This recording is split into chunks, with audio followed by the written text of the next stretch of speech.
What's up, Sagittarius? This is Jesse with 44 Astro with a general tarot reading for the full moon coming up on June 21st.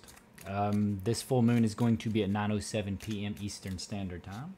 It's going to be at 1 degrees Capricorn, which will put it in the 22nd mansion of the moon. I'll put a picture of the 22nd mansion of the moon up. You can read about it. If you wonder why I always do the mansions of the moon, or you're wondering what the mansions of the moon are, if you bring it back to the oldest records of antiquity, any studies of magic, any studies of astrology, all revolves around the mansions of the moon, the lunar mansions. In Vedic astrology, they call them nakshatras. Everything's based off the movements of the moon. All ritual magic is based off the mansions of the moon. If you are practicing ritual magic and you aren't doing it off of the movements of the moon, you are doing it incorrectly. That's why I do my readings on new moons and full moons, because those are the most known phases of the moon for the average person. But on top of that, I like to move with the precessions like anything else. On top of that, this moon is going to be a strawberry moon. Oop, there's your card. Now, what is a strawberry moon? A strawberry moon is when it's like red or like pinkish in color. But the reason it's like that right now, the moon is in occultation, which is just, it's being influenced or colored by Antares, which is the 4th brightest star in our sky and the largest star in the constellation Scorpius. It is called the heart of the scorpion, or it's also known from an ancient Babylon or Mesopotamia as the creator of prosperity, the vermilion star. The Maori believed it was the chief of all stars. So let's just say this is going to be an intense and powerful moon. This moon is going to have Scorpio's intensity behind it, even though it is in Capricorn. The moon is opposite the sun. The sun is in Cancer. So this is all about love and legacy, you know, trying to balance those things out, or starting something new, or birth of something, and then, you know, doing the due diligence of trying to figure out, you know, how am I going to give this authority in my life, or how am I going to leave a legacy? How is this going to give me authority in my life? What legacy is it going to leave behind for me? That type of thing. And it would suggest that there's a good chance to find love right now, being that the sun is conjunct Venus. But the caveat to that is Neptune is also square the sun and the moon. So beware of self-deception.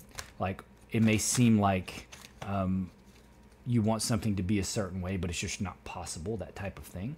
Or you're putting something in a specific ideology or on a specific pedestal when it's not necessarily necessary. It's kind of a delusion or illusion, and that's what the moon would do, because that'd be your inner world. When it touches the sun, that could be deception around you. So my guess is also, like, social groups right now are probably going to have deceptions going on in them. There's going to be shifts, maybe even loss of friends, those types of things. But overall, if you are Sagittarius ascendant, your first or second house is lit up. So like I said, Antares is known ancient as the creator of prosperity. And if you are Sagittarius ascendant that has this spot in Capricorn in your second house, then may be a very good time for abundance. Most of you, it'll probably be in your first, because depending on the degree of Sagittarius, if you're early in Sagittarius, it could be in your second. If you're late, it's probably going to be in your first. Either way, it's going to be an intense moon. Love or even conceiving right now can be a big deal. The astrology is favorable for it. Even if you're just creating a new project or getting a new job or something like that, just make sure that you're looking at the big picture and, like, where's this going to take you? Don't just get caught up in the newness of it and then just go down that, and then it turns out to be not what you expected. You know, in the first house, you know, definitely beware of self-deception, because that's your persona, that's your personality. Well, we kind of already do it anyway, but that Neptune energy touching the sun and the moon can bring deception, or at least illusion, around us. We may think this is going to be this great thing, and it turns out to be something completely different, that type of situation. And that can work on very mundane, small situations as well as very profound ones. Transformation could be big right now, because, like I said, Antares is involved, and that's in Scorpius. It's the brightest star in Scorpius, the breast of the scorpion, the heart of the scorpion. It is a very powerful star. It's a very bright star in the sky. It's 10,000 times, at least 10,000 times brighter than our sun, and is likely 100,000 times brighter than our sun. It is a very red supergiant. It's huge. We're time to release negativity, Sag. That should be nothing for you. Sagittarius are very good at that.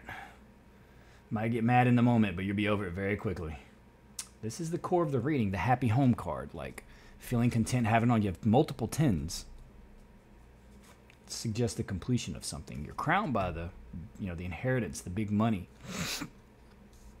You're crossed by the seeds that you've been planting, or you're crossed by the work. So maybe work's been keeping you from home, or you haven't felt like all the work you've been doing or all the seeds you've been planting are really being conducive to this right now. Or this is like kind of what you're trying to create, but it just doesn't, you feel like work or doing what you have to do instead of what you want to do is getting in the way. And that's, that's a normal thing. I feel like that regularly, but I'm also heavy Sagittarius, so I like to have that freedom, you know what I mean? I want to be able to do what I want to do, be productive, but I want to do what I want to do. Just feel free, feel happy. It's all about freedom of movement, being able to do what you want to do. Behind you, there was something either that you started that you're passionate about, like an idea that you had, or some of you have a fire sign child, and there could have been some kind of issue with your child, just like, it doesn't have to be bad, it's just something involving your child. And maybe that's why you have to work so much. Or that's why you're having to plant all these seeds. You're planning for their future, that type of thing. Something deceptive went on. It says, "It's time to release negativity." So this could be in your own mind. It could be you self-sabotaging, negative thoughts. That can happen to any of us. But with negative thoughts, you want to see, most of the time we suffer in imagination rather than in reality, right? Almost always. And things are never generally as bad as we fear that they may be. The whole aspect of prepare for the worst, don't do that. Because it's very unlikely to be the worst. Just how it goes. So, and again, in your unconscious influence, backstabbing. So either you're worried about somebody that has backstabbed you. It could be a young fire sign that you feel like betrayed you in some way. But that's 3 10s all down the middle here. 10, 10, 10. So this is completion of something. You're completing something here. It's hard to really look at the cards individually when you just see 10, 10, 10 down your reading like this. This is the completion of something. It's right down the middle too. It's crossed by this. So I think whatever these seeds that you've been planting or whatever you've been working on, I think it's kind of reaching its culmination here. Your thoughts are definitely not helping you right now. It feels like some of you are having negative thoughts. The world can be a real negative place if we focus on those aspects. But again, there is no negativity without conceptually, there's no negativity without positivity. So for negativity to exist, as well as for positivity to exist, each of them have to exist to define each other, because that's how we learn, is through comparison. The binary nature of, as we can tell, our physical reality. Now, the unconscious doesn't work like that. It's not binary like that. Everything works together and it flows, and it's like completely boundless. That's like in the dream world and your deep meditations. And what we're trying to do as people is acknowledge both sides of ourselves, because it is binary, right? So it's both sides. You got the spiritual side, really the unconscious side, the conscious side, and then when those are when you have that channel open and they're interacting and communicating, which they need to be, then you get the third thing, which is spirit. That's the true guidance, and that's what you're trying to do. That's kind of what enlightenment is opening yourself up to that, to spirit being what guides you. When these two work together harmoniously, and then you've decided that, and you figured yourself out, and you understand your role here, that's when the spirit takes over. It's when the higher self takes over. Anyway, so if either saying release negativity, somebody could have stole from you, or somebody could have done something deceptive around you. Likely this is your own thoughts. But if it is someone that did something deceptive around you, you are dwelling on it. You're like, yo, screw this person. Or screw this situation. It doesn't have to be a specific person. It could be like a business that did it, whatever. And you're definitely not happy about it. You're crowned by this. So it's probably around money. Could be something around family and money. But you're feeling that you're either having to be strategic, or you're feeling like somebody stole something from you or deceived you in some way. And it's saying release negativity, so that could be that either don't dwell on it like any longer than you have to, because people are people. We have to accept that people are people, and some people are shitty. That's just what it is. There's good people too, and it's best if you can keep your focus on that, but it's impossible to always focus on the positivity, right? That's the whole aspect of the shadow or the unconscious. You also need to understand that it's a yin and a yang, and then it's a full circle. It's harmony. Once you have harmony, then you have spirit. So you have to kind of accept the negativity too. But if you understand that negativity, you understand that it has to exist, you tend to give it a little bit more reverence. And because you give it more reverence, you don't need to dwell on it in that manner, in that polarity, because you're like, okay, yeah, it just kind of has to exist. It's hard. It can be hard to accept with certain things. Some things are very egregious. And if stuff like that upsets you, feel it. You should be upset when stuff is like really egregious. But at the same time, you don't want to dwell on it too long, and you don't want to avoid it completely, because that's repression, and that can lead to issues later. But it's saying release it. So to release it, you've got to acknowledge it if you're feeling and thinking about it. If it's someone you need to confront them, but don't do it like aggressively. Do your best to like try to understand. If you can go in there with like, why did this person do this? Go in there with that mentality and ask the questions. Why? What happened? Why do we have to do it this way? That type of thing. But if you're being a prisoner of your own thoughts, you need to trace the pathology. You got to think it out. You got to feel it out. It looks like it's involved in family, or like your family unit, or like even like grandmothers, grandfathers, anything like that. You see the older fella here, and it could have even something to do around an inheritance. That always brings the worst out in people when like there's anything up for grabs. I don't see a death card here, so that seems unlikely. But it seems to revolve around money in some way. And also like the stability of your home, right? Because these both can be stability of home cards. This one and this one. It's like, this is like in your conscious mind, you're like, I want to have it all. And in your current environment, you're like, this is what I'm trying to have. This is what the question's about. Having it all, the happy family, being happily ever after. But then it's crossed by this. You having to plant certain seeds. You're having to do certain things to make it happen. That's the whole self-deception thing with the astrology. We got to take the practical steps and figure out how to do it. I mean, as Sagittarians, I can speak to this because I'm heavy Sagittarius. Moon and Ascendant and Mercury and Uranus. And like a lot of times I'm just like, it's just going to work out. It generally does, weirdly. It really generally does. But sometimes you really got to like break it down. You know what I mean? I mean, we survive on luck, which is great. I mean, it's wonderful to have luck. But sometimes you got to be like, you know what? I'm going to do my best. And if you have luck on your side and you're doing all the details and figuring it out, man, it's going to be like, you're probably going to do really well. But if there is somebody being deceptive, deceive around, you need to confront them. I mean, I wouldn't do it aggressively or angrily, but you got to kind of figure out what's going on. And if it's your own false thoughts, and see, that could be the thing. Maybe it's not exactly what you think it is. It maybe seems like something on the surface level. Then you get to talk to them, you'll be like, oh, well, that makes more sense. And then you can kind of get this out of your head or out of your mind. Because that's the unconscious influence. This is you right now. I mean, it's you moving forward. Looks like you're moving forward emotionally. So, yeah, you're letting go of the negativity. You're good. That's really what this is. Like, look, okay, I'm going to be the bigger person here. I'm okay with, offering the truce. I'm going to be, and Sagittarius is good at communication. We don't hold back. Freaking foot and mouth disease, wearing your emotions on your sleeve. But honestly, that's truth. And Sagittarius also represents truth, like higher truth specifically, but truth. Like, some people don't like the truth. That's why I say foot and mouth disease, because and on average, like, you get a Scorpio or a Sag, they're going to tell you exactly what it is. And some people, that'll offend them. Even though really, you're just telling them the truth. And it's better than being, ambiguous and being like, oh, it's a little bit of this, a little bit of that, being deceptive. Screw all that, man. Just tell them the truth. You just wish people could actually, like, take the truth as what it is. It's like as honesty.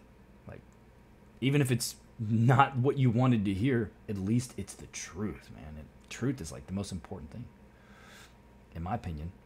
Like honesty and truth in your environment. There may be a earth sign around you. This could have to do with an earth sign, but this also could be an earth sign that's supporting you, or what it is that was valuable to you, like your money, like I said, or whatever the situation is that you were trying to nurture. This is you trying to nurture the situation, even though maybe it feels like you're being subverted in some way, or maybe you feel like you're being subverted or deceived or tricked in some way. So it could also be you, especially if you're like cusp Capricorn. This could definitely be you. Likely trying to nurture this. Generally, this is a good queen, almost always. This one and pretty much all, not the Queen of Swords. She's a little bit harsh, but this queen is generally very good as far as like nurturing and creating, taking care of the details, that type of stuff. And it could be the kind of energy that you need right now. And then I'll say the Queen of Swords, and this is the advice. This is saying cut through the bullshit. Just straight up truth. In some decks, this queen has a cut off head in her hand. That's why I say she's not the best queen. This is truth, though. It's harsh truth, but it's truth. And sometimes that's what the advice is. It's saying, like, don't sugarcoat it. That should be nothing. I mean, if you're heavy Sagittarius, like, saying the truth isn't really going to be hard for you. Like I said, try not to be mean if you can help it, but tell the truth, because the outcome is right back to happy home. So I feel like this may be internally for a lot of y'all. Just like, it's not enough. Like, you had an expectation. Like, maybe you have it better than you realize, but it's like, but your expectations is like the moon, but that's Sagittarius. We think big. It's expansion, Jupiter. We think big. We want the biggest, the best. And, you know, and we want it now. So it's like, if you don't have it right now, maybe that's what it is. You're just like, man, you know, I have this and this, but it's like, man, I want it all. You know, and that in and of itself can be self-sabotaging thoughts. So you have to be careful about that. That's why I'm saying releasing negativity. Just live in that serendipitous, lucky energy that is going to surround you, because you're a Sagittarius. It's great. If you find any card in this moon deck that has to do with Sagittarius, it's going to involve luck. It's just what it is. Literally the card that's luck on your side is a Sagittarius card. It's associated with it. Jupiter's associated with luck. It's the great benefic, and it's what rules Sagittarius, specifically Sagittarius. But yeah, the outcome is celebration, happy home, this type of thing. So whatever this is you need to work through, whether it be with someone within a situation or just within yourself, looks like it's going to be fine. Nurture yourself a little bit, but at the same time, make sure you're telling the truth, even if it's just to yourself. Because I'll tell you something, people lie to themselves more than they lie to others. I guarantee on average, the average person will lie to themselves more than just to keep things going in their pattern. People lie to other people too, but we lie to ourselves more than anything. I'm as guilty as anybody about that. I have to kick myself in the butt sometimes and be like, yo, man, let's be real. And being brutally honest. But that's a gift of Sagittarius. You can do that. And you can think higher because Jupiter. It's very good. But yeah, it looks like it's all going to work out. You just gotta like I said, I didn't really pay much attention to this card on the bottom here, but it could be some kind of message that comes in that upsets you. Some kind of information or message that comes in. It could be from a specific person. It could be a message about your kid even. If you have a kid, or either a kid or an idea that you had, something that you're passionate about. And whatever this message is going to make you feel like it's like not fair, or like someone's trying to deceive you or mess you up in some way. And if it does have something to do with like an inheritance or family, it could definitely be the case. Something around family. Because there's family, but 10, 10, 10. So it's like, this is a culmination of something. And maybe the culmination is that you release negativity for good. Negativity doesn't go away just because you release it. But if you understand that your power is within you, and no matter what the stimulus is outside, no matter how negative or how evil it seems to be, you still have a choice on how you interpret that stimulus. And then therefore it will also, if you interpret it in a certain way, if you have your vessel correct, open and communicating, and spirit is guiding you, then it's very likely that you're going to understand that it is what it is because it has to be. And that you being upset or angry changes nothing. All it does is makes you radiate or vibrate those energies back out into the world. And do you really want to contribute to that? Okay, that's all I have, Sagittarius. With that being said, this doesn't really seem like a bad reading. It just seems like something like the kind of normal situations we always work through in life. It looks like it's going to work out just fine. Anyway, please consider liking, subscribing, and commenting. Also, hit the notification bell. I have a small channel. I don't have a lot of subs, so they're not going to recommend my videos to you on your main page. So if you don't have that notification bell clicked, you're not going to know when I upload. I do upload every new moon and full moon, and I explain why I do that. I work with the precessions of the planets because I'd like to be in the flow of the universe. But again, you don't have to do this. You don't have to like, subscribe, comment if you don't want to. I'm just grateful for the view, and I am glad that you're here. Thank you, Sagittarius, and I hope to see you here again. Happy full moon.